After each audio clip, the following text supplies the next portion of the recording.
Next week's Idea Channel episode is gonna be something sorta new, and I wanted to talk about it real quick. So along the lines of our but wait and fan theory videos, which reminds me, we need to do another fan theory video. Let me know if you've heard any good ones. We're gonna do some episodes here and there about philosophical thought experiments, imagined situations constructed to provide insight into the world, its operation, and our understanding of it. And I just wanna talk about why.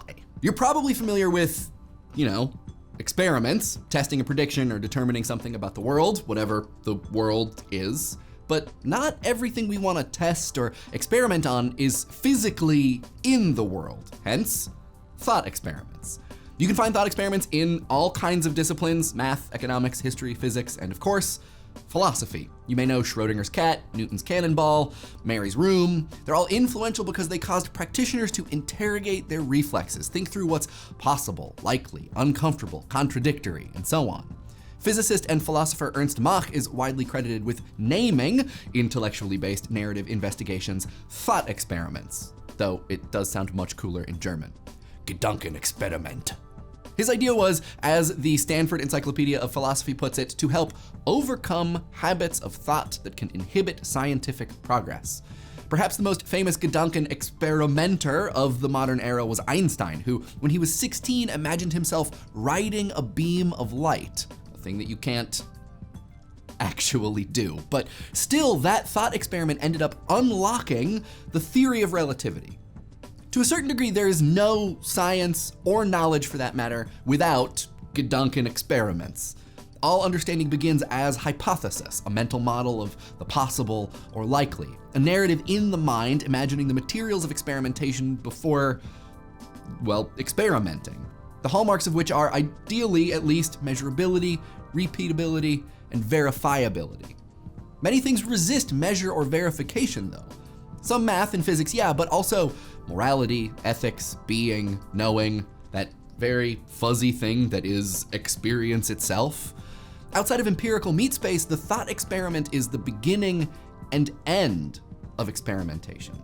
And like all experiments, their end isn't such a conclusion, but an understanding of where some theory, belief, or understanding leads, or doesn't. A signpost rather than a destination, encouraging experimenters to overcome habits of thought that inhibit all kinds of progress, not just scientific progress. Like all experiments, some thought experiments are more or less effective than others. Philosopher Daniel C. Dennett dismisses many as intuition pumps, which I know sounds very gross, but that's what he calls them. For him, an intuition pump is a story that cajoles you into declaring your gut intuition without giving you a good reason for it. Though Dennett admits he may occasionally be guilty of this very thing, he finds this outcome undesirable. A bad thought experiment activates intuition, common sense, bias, etc., where the goal should be to challenge those things. I kinda half agree with this. A thought experiment that causes us to declare our gut intuition shows us what our gut intuition is. This is valuable in itself because intuition, bias, common sense, they're powerful forces.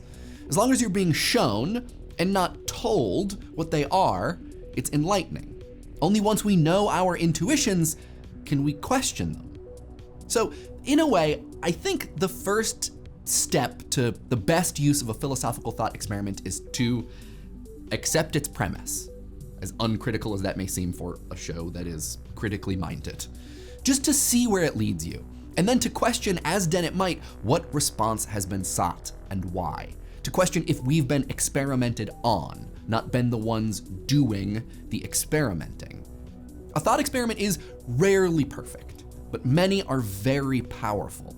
And while questioning their construction is important and something that we're gonna do plenty of, we also wanna make sure that we use them to think about what the capabilities of thinking are, and give them a chance to bring about that kind of realization, shift in perspective, or crisis of confidence that they often aim to, without immediately dismissing them as impractical, fanciful, or convoluted daydreams for overthinkers. Which, of course, also goes for Idea Channel as a whole, and not just philosophical thought experiments, which we're gonna have our first episode about next week.